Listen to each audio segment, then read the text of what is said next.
Hello guys, എല്ലാവരും സുഖമായിട്ടിരിക്കുന്നില്ലേ? So ഇന്ന് ഞാൻ ഒരു കുട്ടി ഷോപ്പിങ്ങിന് പോവാണ്. വേറെ ഒന്നുമല്ല, കുറച്ച് ചെടികളൊക്കെ വാങ്ങിക്കാൻ വേണ്ടിയിട്ട്. ഞാൻ KFC തപ്പി ഇറങ്ങിയതാണ്, പക്ഷേ എനിക്ക് കിട്ടിയത് മിസ്റ്റർ ചിക്കനാണ്. കുഴപ്പമില്ല, ഇതൊക്കെ കഴിച്ച് ഞാൻ വീട്ടിൽ നിന്ന് ഇറങ്ങി. സമയം ഏകദേശം ഒരു 5:30 ആയി. അങ്ങനെ ഫൈനലി ഞാൻ എൻ്റെ ഡെസ്റ്റിനേഷനിലെത്തി. പക്ഷേ ഞാൻ പ്രതീക്ഷിച്ചത്ര പൂക്കൾ അവിടെ ഇല്ലായിരുന്നു, ചെടികളും. അല്ലെങ്കിൽ എപ്പോഴും ഇങ്ങനെയാണ്, നമ്മൾ പ്രതീക്ഷിക്കുന്ന പോലെ അല്ലല്ലോ ലൈഫിലെ പല കാര്യങ്ങളും. കുഴപ്പമില്ല, ഉള്ളത് വെച്ചൊക്കെ നമ്മളങ്ങ് അഡ്ജസ്റ്റ് ചെയ്യണം. ഇതിൻ്റെ പേരാണ് ചമോമൈൽ. എന്തെങ്കിലാവട്ടെ, ഇത് വെച്ച് ചായ വരെ ഉണ്ടാക്കാമെന്നാണ് പറയപ്പെടുന്നത്. പക്ഷെ അത്ര വലിയ റിസ്ക് ഒന്നും നമ്മൾ എടുക്കണ്ട കേട്ടോ. ഇതിനാണെങ്കിൽ അധികം വെള്ളമൊന്നും വേണ്ടാത്ത ഒരു പ്ലാന്റാണ്. പേര് കലാഞ്ചോ.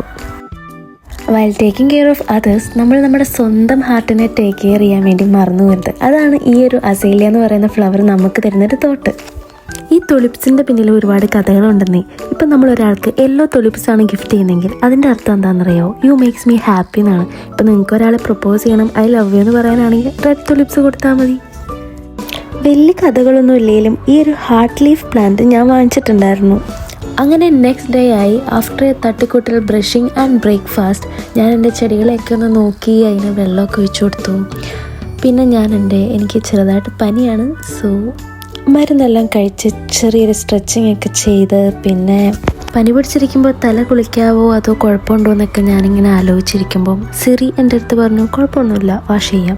സോ ഞാൻ പിന്നെ ഹെയർ വാഷിനുള്ള പരിപാടികൾ നോക്കി. ഇടയ്ക്കൊക്കെ ഞാൻ എൻ്റെ ഉള്ളിലെ കുട്ടിത്തങ്ങളൊക്കെ ഇങ്ങനെ ഉണർത്താറുണ്ട്. ഞാൻ നിങ്ങൾക്ക് ഒരു കഥ പറഞ്ഞുതരാം. കുഞ്ഞപ്പൻ ആചാര്യൻ എന്ന് പറയുന്ന ഒരു പാവപ്പെട്ട ഒരു പുരോഹിതനുണ്ടായിരുന്നു. പുള്ളിക്കാരൻ്റെ കയ്യിൽ വലിയ വിളക്കുകളോ പൂക്കളോ ഒന്നുമില്ലായിരുന്നു. ആളുടെ കയ്യിലുണ്ടായിരുന്നത് വെറും ഒരു ചെറിയ കഷ്ണം കർപ്പൂരം മാത്രമായിരുന്നു.